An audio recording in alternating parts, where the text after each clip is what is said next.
Hey, everybody. My name's Ryan Atkinson, and you are on the Business Cloud. We have a great conversation today coming up with Brett Dashevsky, talking about all things creator economy, what's happening in the creator economy, trends in the creator economy, and how you can get started creating great content. He shares with us how he built and sold Healthcare Huddle, what great content looks like, why it's hard to monetize, but how you can monetize, Mr. Beast, YouTube, and so much more. Let's dive in. Podcast. Brett, thank you so much for being here. Excited to talk about your journey in content creation. Yeah, Ryan, thanks for having me, man. Excited to be here and talk creator economy stuff. Yes, I'm super excited. But before we dive into that, we got to give a little bit of background of like who you Sure. are. You grew the Healthcare Huddle to 8K subscribers through organic growth only. And then you sold this newsletter to Workweek in November 2021. Can you share to us like how Healthcare Huddle got started and how it really grew? Yeah, definitely. You did some good research there on the number of subscribers that we had when we Thank sold. you, LinkedIn. Thank you, LinkedIn. Yeah, LinkedIn, appreciate you. So Healthcare Huddle started out as an idea from my older brother Jared, who's now a creator at Workweek. He's the sole creator of Healthcare Huddle, and so the idea when we were building it was to basically create the morning brew, but for healthcare, which is kind of funny looking back now because Morning Brew just launched a healthcare brew, which was pretty much on our minds the whole entire time. Like, oh my God, what if Morning Brew launches this? We're doomed, or perhaps they acquire us. But history shows Workweek ended up acquiring us, which bias, I think was a great move. I'm sure our co-founders would also agree. And so it started in December of 2019. My brother just started his first year in medical school, and he realized that so many of his classmates, including himself, knew a lot about the biological systems, but not about the actual healthcare system, the very system that they were going to work in. And so my brother came up with the idea that, well, maybe I can start informing my classmates on what's going on in the industry just through a newsletter. And so that idea actually came from something that we were working on like earlier in the year. We started a publication called Dash Forward, like just like shoot the shit. And like we were going to write about like innovation and technology and social media. My younger brother's really interested in music. He was going to write about music and stuff. But this idea ultimately evolved and seemed more viable. It aligned with what Jared was doing in school. And I was entering like my senior year, my second semester of my senior year in college. And I was like, I want to help out with your social media growth. I see a lot of potential in this. And I was a Morning Brew stan. So I was like, wow, like to create my own Morning Brew would be amazing. And so obviously COVID hit in like March of 2020. And my senior year pretty much got put on pause. And we just saw that as an opportunity to really go like all in on this. There's going to be an obvious demand for healthcare information and what's going on. And so we dove into that and really honed in on our once a week newsletter and doubled down on social media. And so I was leading our Instagram, which we grew to like 10K by the time we were acquired. And we were using that as like our top of funnel. So we were posting a lot of like what you would see now is like carousels on LinkedIn, right? You see it with carousels on Instagram with like, what is COVID-19? What is, what are the mask mandates? How is this affecting your body? And just people were sharing that all around social media. And then when we were gaining followers, we would use like Instagram stories to basically funnel people to our newsletter and be like, if you enjoy this, like you'll enjoy our once a week newsletter. I think we brought in like over 1,500 subscribers from Instagram to our newsletter. So that was like a massive top of funnel for us, big for organic growth. And then we started to get outreach from people just wanting to help out. And so we ended up building a team of like contractors to help us write the newsletter and all of that, which ended up having us kind of be like a pretty strong force to build this like Morning Brew of healthcare. And at the time I was working at Capital One. I was doing like project management there, but while working from home, I had a lot of free time to work on Healthcare Huddle on the side. I wasn't in an office. I was at home. I got my tasks done. I joined the meetings I needed to join. And when I had some free time and like, instead of, just like chilling on my phone, I would go and work on Healthcare Huddle stuff. And it was addicting because you were building your own thing. And for the longest time, I really wanted to dive into media full time. And that's when we started to think about, should we raise money for Healthcare Huddle? Who's going to go full time? My brother and our co-founder were in med school. They probably weren't going to drop out for this. And so just thinking about all those questions, and then, I'm happy to dive into how we ended up getting set up with Workweek as the year went on. Basically, Adam Ryan, the co-founder and CEO of Workweek, reached out to my brother over Twitter. Twitter, a great place to be. Yep. To just to chat, just to hear about what we're building. And he ultimately was interested in either investing in us if we were raising, or just coming on as an advisor, because he saw a lot of potential in what we were doing. And that was really great validation for us, right? The past president of The Hustle, a newsletter that we admired, was looking to partner with us. He wanted to be a part of what we were building. And so he came on as an advisor for us, which was huge. We thought that was like a massive turning point. And ultimately, Adam and Becca Sherman, co-founder and COO of Workweek, ultimately approached us like in the middle of the summer to explain this idea they had for Workweek, which was like, if Bloomberg and Barstool had a baby and they want us to join, and we're gonna have a whole operations behind us to help us grow, handle all the hard stuff that we've been struggling with, like sales and growth. And there's going to be different industry creators. And we were like, wow, like, this sounds like amazing. Yeah. But we really were too morning brew focused, right? Like we were very consumery news stuff that like you would see like New York Times reporting, but we were doing so like in a fun conversational way. So we actually had to shift our strategy. And so we ended up kind of like weaning off of the team of contractors and really honing into where we were when we first started, with Jared just producing the content. So Jared and Harrison, our other co-founder, kind of collaborated on that. I stuck with doing the Instagram, with doing all that with our team there. And then we started shifting our content to be more B2B focused, right? We leaned in on hospitals. We leaned in on new inventions going on, things that like decision makers in healthcare would need to hear about. And ultimately, Adam and Becca were like, you guys really transform yourselves. You align perfectly with what we're looking for. Let's move forward with it. And the rest is history. We signed and joined the team in November of 2021. And then we launched Workweek November 11th, a couple days after we signed. And it's, haven't looked back. Everything's been really great since. But yeah, that's a bit about my background. I know it was long, but I always think the story is interesting. And I ended up leaving my job at Capital One, obviously. And now I'm fully in media, in the creator economy, and things seem to be moving in the right direction. That's really interesting. I'm curious, when you guys made that shift from B2B to like focus on like decision makers, on new inventions, on what's going on, did you guys see like an uptick in growth when you guys made that shift? Yeah, we did. And we started to get an influx of replies back, that people started to enjoy that the content was being focused more on these certain areas. And we also saw a drop off, which was just normal, because certain folks were like, I don't understand this content, like no worries. So we knew that there was going to be a transition period from people who were getting like the simple breakdown of like what was going on with COVID or what was going on with, psychedelics and medicine, to now talking about hospitals and acquisitions or new product developments that physicians can use. And you just, obviously you're starting to build a more mature audience. So there's going to be a natural, shed. And then we obviously, partnering with Workweek, started to see a growth and like double down on obviously what we were focusing on. That's really interesting. So do you think like, let's make the shift to like the creator economy, because that's why I brought you on.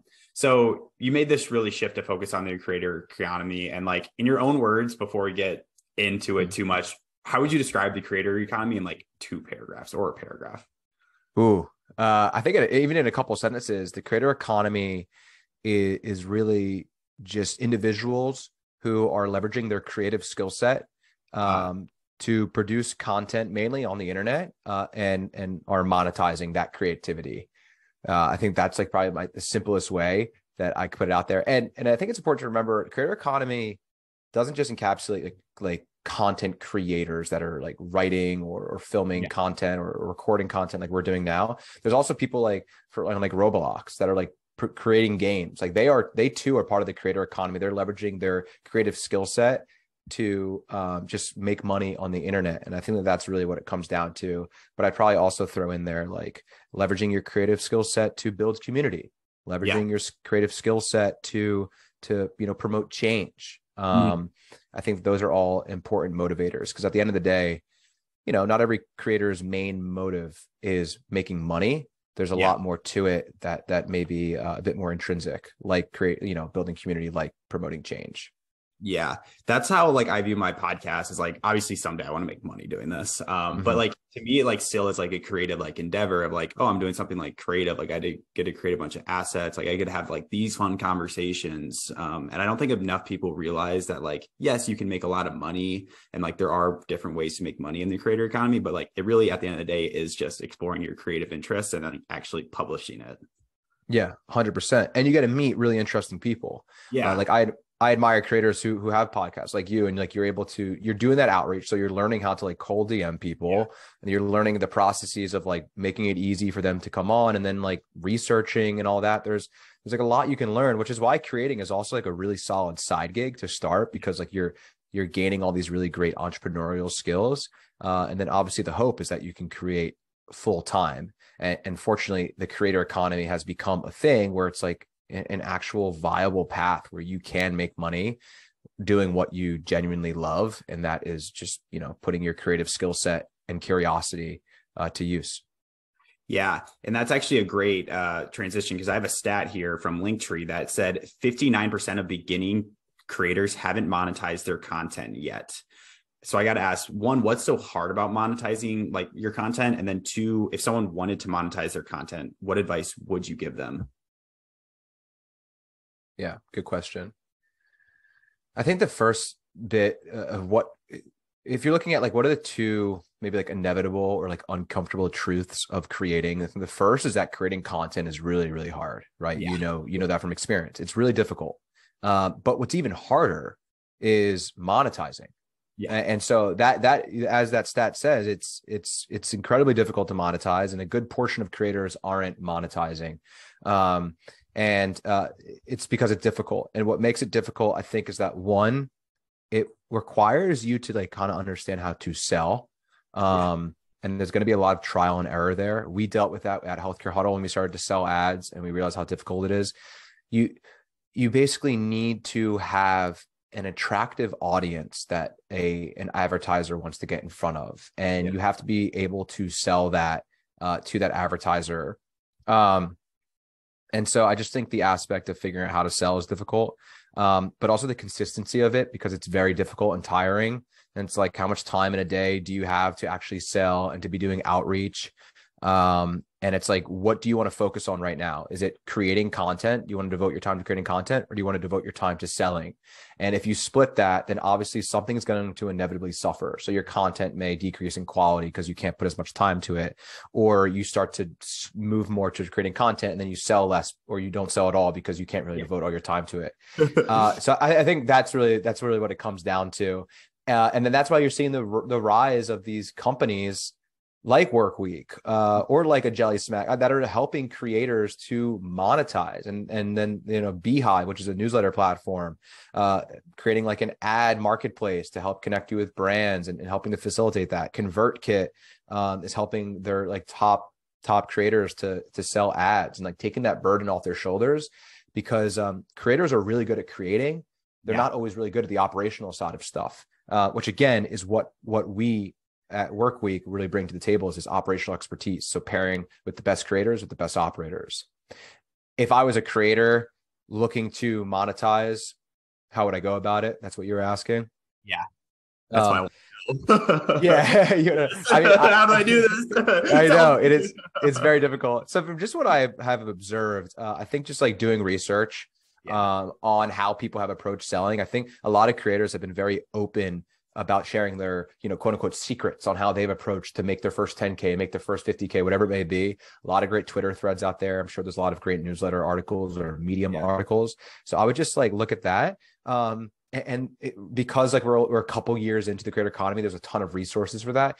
Try to find companies that are supporting facilitating the process of monetizing and streamlining the process. There's a company called Passion Fruit that I just spoke with their co-founder.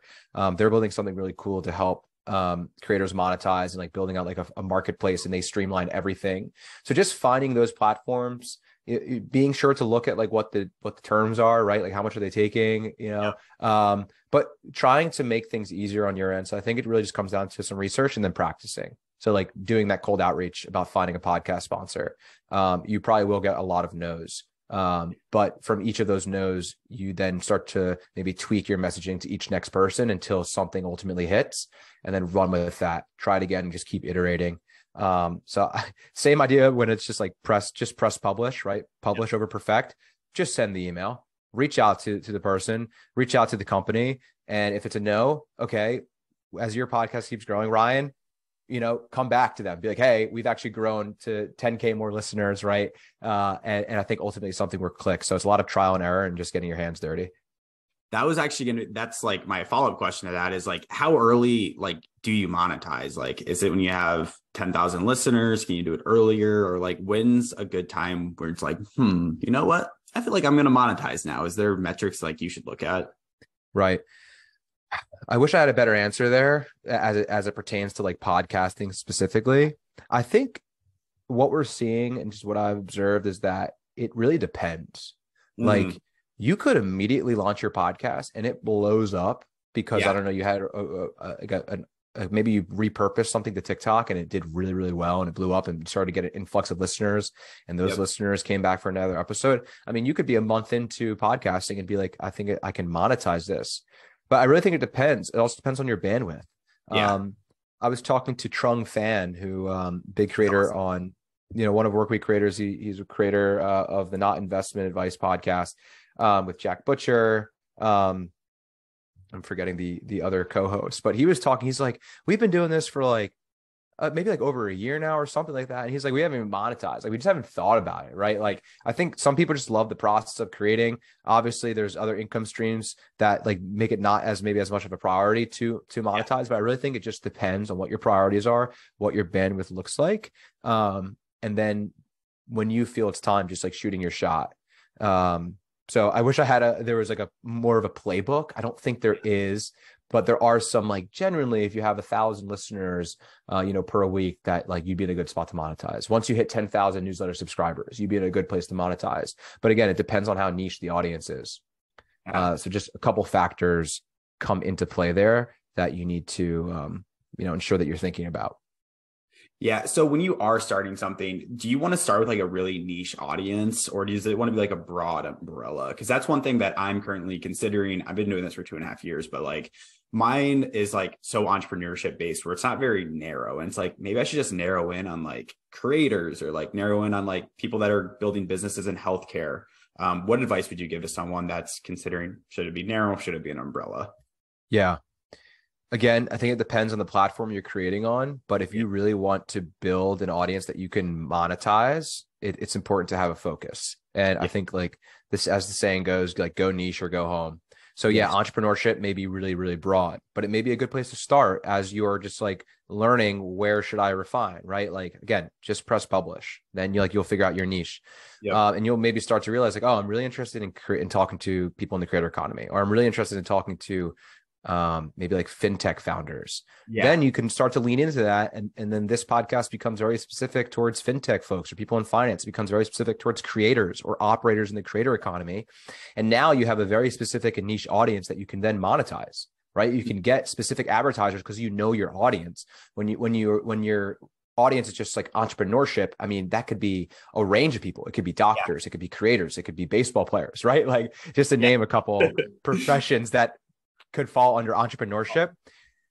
So I would say go niche, definitely. Even if like you're posting on TikTok, which is like a top of funnel mass platform. I love coffee.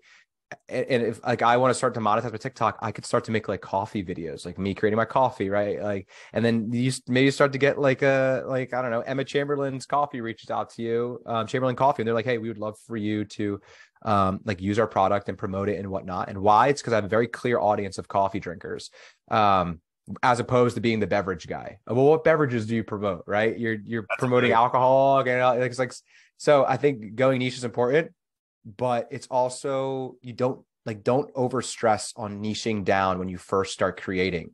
Just start creating and it will come naturally. I was in the same boat not too long ago where I was like tweeting about startups and whatnot. And I just like honed in eventually on creator economy stuff. And that's where I feel comfortable and hope to keep digging deeper and deeper into.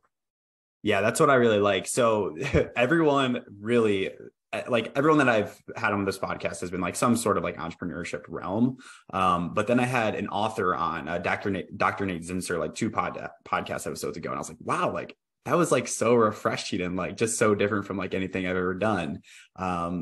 So if you're listening to this in the future and I'm niching in on something, that's because of Brett. Tell my future listeners. Yeah. That's what I was trying to get from that. I love that. I'm curious. So let's go back to like starting. Okay, like we have an idea, like this is good. I want to start creating content. So like what types of questions should people ask themselves when they are thinking about starting to make content, but don't really know where to start, or like, I don't know what I should do. Like, what advice would you give? Yeah, that is a great question. I got that from Danny Miranda, by the way. Wonderful. Not even kidding. Danny Miranda is the GOAT. He's got a good head on his shoulders there.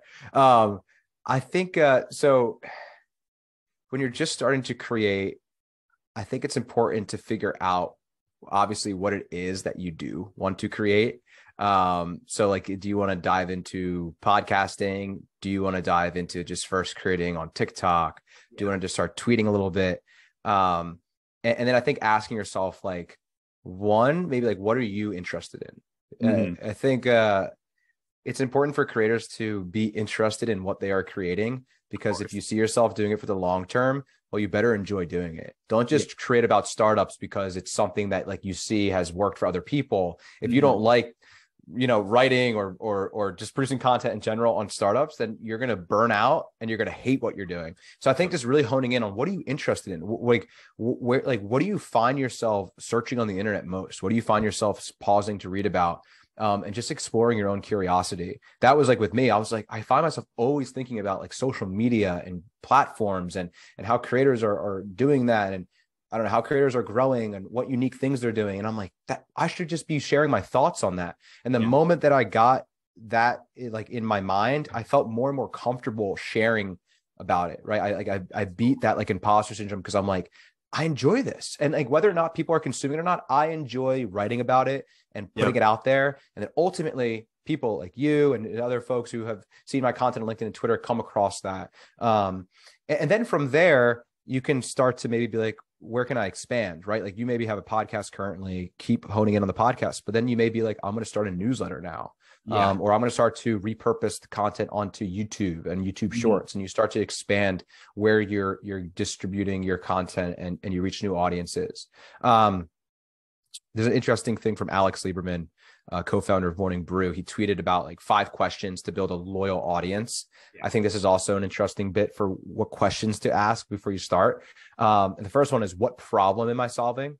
Right. Like think about maybe there's like creators struggle to understand like how to start. So like you want to start a podcast talking to established creators or operators, on those journeys, and then creators can tune in and listen to that, or even operators looking to break into the industry.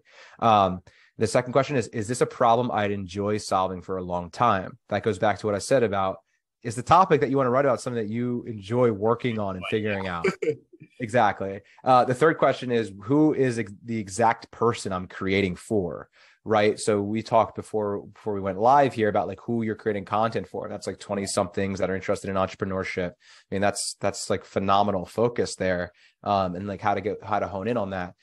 We tell a lot of our creators at Work Week when we're coaching them is like, who's the one person you're writing for? Like, who is it? Is it Mark Cuban? Okay, it's Mark Cuban. Write every newsletter you're writing for Mark Cuban, and you're going to start to attract other Mark Cubans, and you're going to ensure that your content is focused. And then that also helps with monetizing. The fourth question is, on what platform will this person want my content? So is it podcasting? Is it newsletters? Is it on Twitter? And then the final question is, what is the growth playbook for this platform? So you think about podcasting. What is the growth playbook? Is it repurposing onto Twitter? Is it repurposing on TikTok? Oh, you're starting out on TikTok? Okay, there's a ton of growth playbooks there. So just like honing in on that, I think those are like really 5 great questions. I thought that was super great insight from Alex. Yeah, that's really interesting because for me, like like I say, like young 20 something like that's interested in like entrepreneurship. But it's also like that's still at the end of the day, like still like pretty damn broad. Yeah. So it's like that's what like I'm going through like right now, like end of the year stuff. Like, how do I really narrow this down more to get like my specific persona? Because what I say, like, yeah, like well, that gives me an idea, but like who really is that person? And I like the point that you made, like if you want it to be Mark Cuban, write to Mark Cuban, like write to that person and you'll attract other ones. So that was one of my favorite points there. I love that. Yeah. And to your point about like, I'm creating for entrepreneurs and that's really broad, like that's fine. Yeah. You'll start to hone in, like definitely you're planting the seed. You've been doing the pod for 2 years now. Like you're getting better and better at podcasting, and like ultimately it will come. So I think just like a key takeaway in general, because it's an obvious concern from creators, like why am I not getting traction? I'm not niche enough. It's like patience. Like you will figure it out. If you know that you do need to niche down, like you're just gonna be thinking about it. And that's fine. Like start to plant the seeds, but don't rush to it. Like just keep doing your thing and you're going to start to naturally get to where you need to be. Hell yeah, that's the hype that I need to hear. I like that. Let's go. Let's go, Ryan. Yeah. I want to talk about obviously some very successful creators and Mr. Beast, because he was just on the cover of Forbes, which is just super cool. He made a pretty like, I don't know the whole Mr. Beast story. I'm ashamed to be saying that, but like he started out like just doing video games, right? And pivoted to this. Is that what he did? Or can you tell us like about Mr. Beast, or, like what you know about Mr. Beast? Yeah, I'm in the same boat. I write a lot about Mr. Beast, Yeah. but I think I should dive deeper in his background. I'm pretty shameful to admit that. But he did start out just producing content. He was just maybe video content, video game content, just getting it out there. Colin and Samir, I know they're big, creator economy creators on YouTube, almost becoming like the face of creator economy on YouTube. They started producing like lacrosse content. I don't mean to stray away from Mr. Beast, but just as another example. And then ultimately, look at them. Mr. Beast niched down into creating like really viral, crazy content. I think that Mr. Beast is still very broad and he's like a unique case, but still, like, look at that. He pivoted from producing video game stuff. He was just getting comfortable with creating, and then the ideas come. Colin and Samir, right? Lacrosse and whatnot. And then also now they're producing creator economy. Like you could probably go to all like their first videos and see that, but you just see that progression. With Healthcare Huddle, we were originally writing pretty broadly about healthcare news that me, you, and our grandparents could read about. Then we started to niche down into writing specifically for providers, for doctors. And now Jared, who's in med school, is all in on that. So I think that you end up getting there. The key is just to create, right? It's almost like when you're younger, you just start playing a lot of different sports, and then you end up moving into one sport. Like, I found I'm really good at basketball. And that's it. You just got to try stuff. I think Mr. Beast is a good example of that. Colin Samir as well. And then pretty much any creator you see out there now at some point maybe started a bit wider. Yeah. That's what I think is so cool is like some people think like even some podcasts, like some of the biggest podcasts, like they even pivoted to like what they focus on or even what their name was. Does the name, that just brings a question. Does the name matter about like what your podcast is? Like how much does the name of like a podcast or like a newsletter like really matter? Yeah. I have a very brand background, design background. I'm always very focused on branding and how things come off from a marketing standpoint. And so I think that the name does matter. That like, if you are especially going to market yourself, what is the podcast about? I think some creators are able to launch a podcast and just do their thing with it and get by with a name that maybe doesn't completely align just because they've gained that traction. But I think as you're starting, like choosing a name like Healthcare Huddle is obviously about healthcare. We launched a couple of brands at Work Week. Hospitality, that's obviously about hospitals. The Wolf of Franchises is obviously about franchising. From a marketing standpoint, and like if you're running paid ads or something, you definitely want maybe the name to be pretty clear or pertain. I wouldn't stress over it, right? I would just get started. You could always change your name down the line.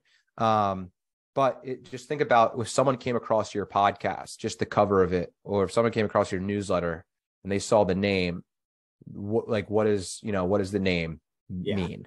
Or if not, you better have a really good description or something that like, I even think like Morning Brew what is Morning Brew? Is it a coffee brand? I think that they genuinely struggled with that for a little bit, but they kind of just, it was at some point, it was like, okay, we now have a lot of equity in the name. We're keeping with it. People started to realize what it was, because I'm sure they came across a lot. Like, is this a coffee brand? Yeah. So I do think the name matters. Don't lose sleep over it, but do recognize that the name of your content, podcast, whatever it is a marketing tactic, because people see that username, they see that pod cover, and think of it almost like a thumbnail in a sense. Yeah, that's what I think about Mr. Beast actually a lot. I was like, would Mr. Beast keep his? It's a great name, but like at the same time, like I don't know. I feel like it's kind of like a younger. Yeah, Like, I'm like 16 years old. Like, oh, Mr. Beast. Like that's how I would. definitely. I think that the YouTubers are interesting, like, because some of them sometimes they just like their name, right? Like, I'm Ray William Johnson, or I'm Emma Chamberlain. And then people start to watch, but they watch it because it's Emma Chamberlain. They know who it is. But yeah, Mr. Beast, it's like, what is Mr. Beast? I mean, he is a beast. So he's lived up to his name.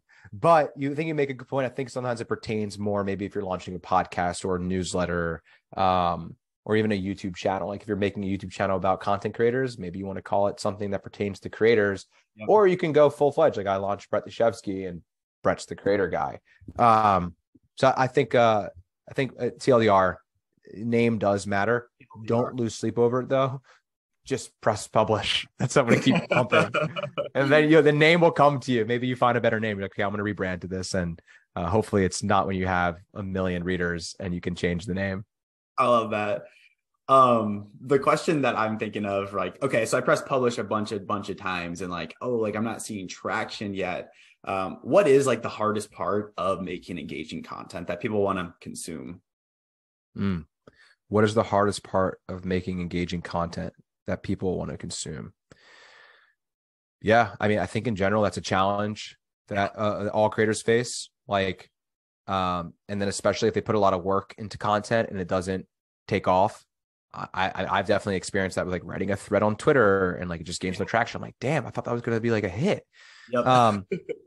I think the hardest part is just maybe like just being in the heads of the audience on the other side. And I think putting yourself in the shoes of your audience is a really great way to develop that empathy with your audience to create really good content. So I think that if you're a creator, kind of pause when you're consuming content in other areas and like take note on how you feel consuming. When you skip through a TikTok, or when you skip a tweet, or when you open a newsletter and close it, why did you do that?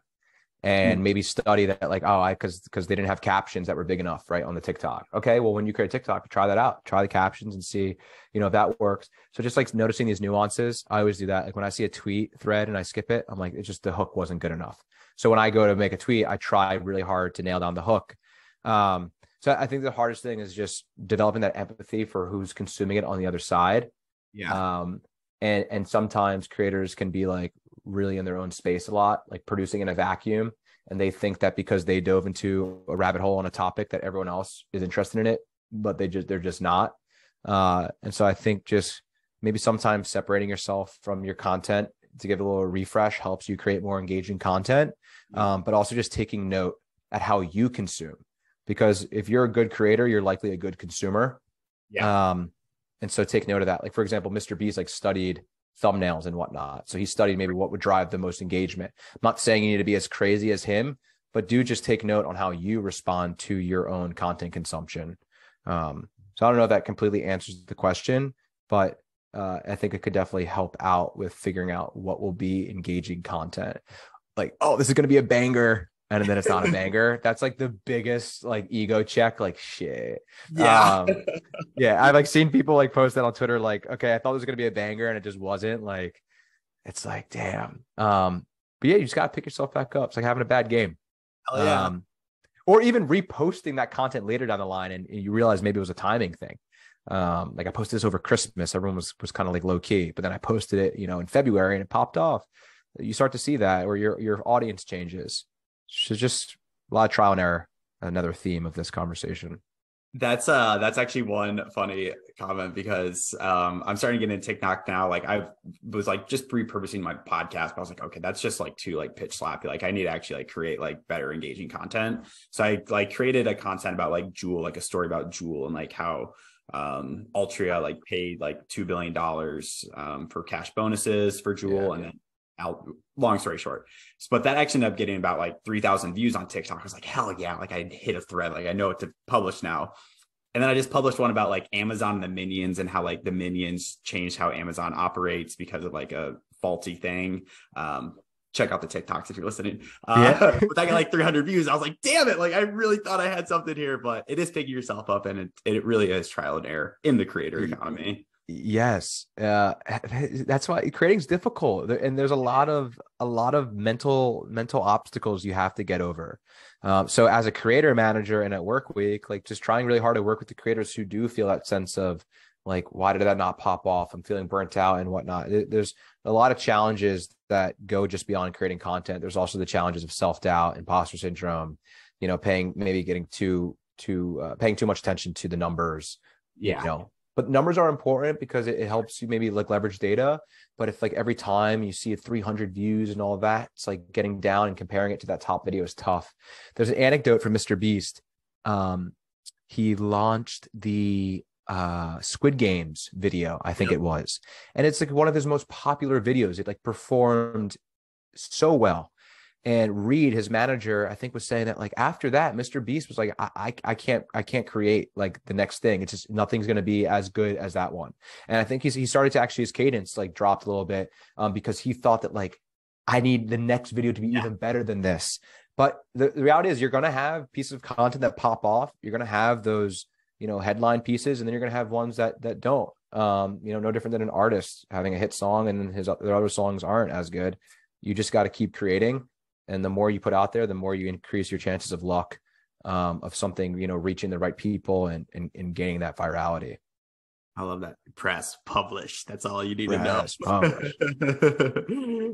We are running down on time here. I do want to ask one more question. So this is actually like, it's not really a question. It's more of a take. It's more of a maybe a hot take, but I was thinking of it like 2 weeks ago after you posted something about YouTube, like it's quickly becoming one of the most popular podcasting channels. So here's my take. No data to back this up. Didn't look it up, but I think in about 20 to like 25-ish years, I think we are going to make this shift from like TV consumption to like YouTube consumption as like a family. So instead of watching like Yellowstone together, like we're going to like go watch a creator on like YouTube instead of watching like a TV series. What do you think of that take? I'll just Yeah. throw that. No, I think it's a great take. I truly, I think your timeline is too long. I think that we're already experiencing that. Yeah. That you're actually starting to see people choose to watch YouTube over Netflix. I am one who did this weekend. I literally spent Saturday, instead of watching a show, I was watching YouTube stuff. I was watching like interviews and whatnot. Like that's what I was consuming. Also, you're starting to see people consume TikTok on TVs. As a family, they were scrolling through TikTok on TV. And so, yeah, so it's interesting that Netflix, formerly mentioned that like TikTok is a competitor. We're competing for eyeballs, we're competing for attention, and that's what's happening. But you're so right that you don't always need some overly produced, picture to ultimately capture eyeballs. If you are a personality and you are having good conversation or is producing genuinely good content that's relatable or interesting or entertaining, educational, you're going to attract an audience. And that's what's made YouTube really popular, is because it's very intimate. And then TikTok as well is also pretty, one-on-one, like you're on a FaceTime sometimes, but also the content's pretty raw. Like the high edited videos on TikTok are kind of trash, and like you just want raw stuff. So I think your take is pretty spot on. And I think that like more and more we're going to see YouTube become much like even more popular than all the streaming services for people to consume content, especially for children and younger kids who are spending a lot of time on YouTube. Like Netflix is not the behemoth, the indestructible behemoth that we once thought. A lot of other content has come in, and humans are looking for different ways to consume and engage with audiences and engage with their favorite creators. Yeah, I always like someone once said like if you're trying to find trends, like look what like 10-year-olds are doing, like because soon they'll be 20, 30, and they'll be leading the way. So that was Exactly. just what I had. I don't want to end on my take though. I don't want to take the floor. I want to give you the floor, Brett. Thank you so much for joining us. Where can people find you, connect with you? This was a great conversation about content creation. I learned a ton about this. It was like a consulting call for me. But if you want to reach out to you, where can they find you on Twitter, LinkedIn, anywhere? Please plug it all. You're awesome. Yeah. Ryan, I'll send my bill afterwards. Yeah. No, Ryan, this is awesome. I always enjoy talking about this. I feel like I've had this like pent up and just like ready to talk. So I appreciate all the thoughtful questions and having me on. Yeah. If you want to stay connected and just see more creator economy content, you can follow me on Twitter at Brett Dash _. And then I'm also on LinkedIn, Brett Dashevsky. And those are pretty much the two mediums for me. And then check out what we're building at Work Week. We have a ton of newsletters with a bunch of different creators. You'll definitely not miss us on social media, on LinkedIn and Twitter. We have our yellow background, so you'll probably know we're Work Weekers. But Ryan, really appreciate the conversation. Looking forward to staying in touch and listening to this once it's live. Awesome. Yes, thank you. I'm going to block your Twitter and LinkedIn so you don't bill me, but that's a whole Yeah. But thank you so much for joining us. This was awesome. Yeah, man.